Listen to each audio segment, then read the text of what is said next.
Guys, Alhamdulillah baru-baru ni Parlimen telah meluluskan satu rang undang-undang berkenaan dengan Consumer Credit Bill 2025. Dan undang-undang ni bukan saja sekadar untuk bank, tapi diguna pakai dan diwajibkan untuk semua syarikat kredit dan syarikat buy now pay later.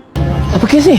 Undang-undang ni untuk mengawal dan menyekat daripada mana-mana bank ataupun syarikat kredit mengeluarkan pinjaman tanpa tengok dokumen peminjam.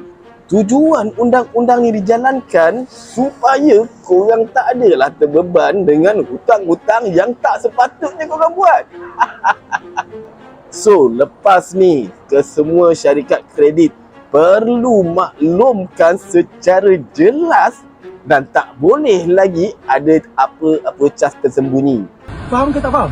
So, bagi korang pengguna, risiko tu lebih terkawal. Bukan nak sekat ekonomi negara, tapi nak pastikan sistem kredit tu bergerak secara stabil dan bertanggungjawab dan tak membebankan kepada korang pengguna.